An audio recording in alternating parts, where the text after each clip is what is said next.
Majen TNI Purnawirawan Dr. Saurip Kadi mengungkapkan adanya perbedaan antara kabinet pemerintahan ke-7 dari presiden sebelumnya dengan kabinet ke-8 ini. Karena untuk kabinet presiden ke-8 ini akan menghadapi pilihan tunggal yaitu ambil atau mati dalam menyongsong perubahan zaman. Pilihan tunggal tersebut tidak bisa lepas dari realita kemerosotan keadaban bangsa dan ketertinggalan bangsa dalam melakukan berbagai perubahan zaman yang terjadi selama ini.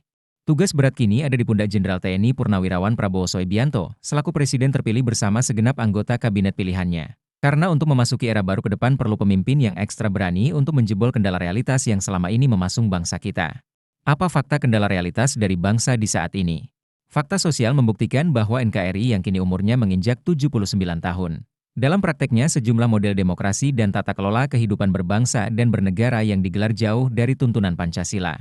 Hal ini dapat dibuktikan, antara lain pada 1. Sistem demokrasi tanpa jenis kelamin. Lihat saja, kehendak Founding Fathers untuk membentuk pemerintahan di mana kedaulatan di tangan rakyat atau demokrasi. Tapi batang tubuh UUD-nya belum mengatur tentang partai dan pemilu. Padahal mustahil ada demokrasi tanpa keberadaan partai dan pemilu.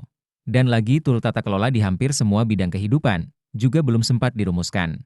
Sementara itu pasca transisi reformasi, sistem demokrasi yang digelar tetap saja tanpa kejelasan jenis kelamin. Pilihan sistem presidensial yang dibuktikan dengan pilpres langsung. Tapi dalam pengaturan DPR-nya menggunakan model parlementer. Dampaknya, maka kabinet yang dibentuk oleh kedua presiden pendahulunya menggunakan model koalisi yang dalam prakteknya adalah bagi-bagi kekuasaan. 2. Negara melakukan pendoliman dan diskriminasi. Pendoliman negara kepada anak bangsanya sendiri dengan menggunakan stempel aliran sesat berulang kali terjadi. Terakhir terhadap kasus Gavatar dan juga Ponpes Al Zaitun walaupun dengan menggunakan instrumen yang berbeda. Belum lagi praktek capital violence oleh konglomerat papan atas yang dibiarkan negara seperti yang terjadi pada sejumlah kawasan apartemen dan pengusiran anak keturunan kuli kontrak Belanda dan transmigran dengan alasan penertiban karena tanah mereka masuk dalam area yang tertuang dalam lisensi yang diterbitkan oleh pemerintah belakangan. Sementara praktek diskriminasi justru dilakukan oleh negara dilakukan secara kasat mata. Jauh sebelum NKRI lahir, di bumi Nusantara sudah ada masyarakat adat, seperti Samin, Tengger, Dayak, Timor dan puluhan atau bahkan ratusan lain.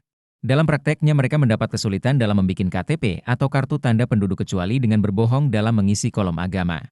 Sementara di lingkungan WNI yang beragama sendiri, ribut soal pendirian rumah ibadah selama berpuluh tahun tiada berkesudahan, dan masih banyak lagi praktek diskriminasi yang justru dilakukan oleh negara, seperti dalam pengesahan kawin campur beda agama.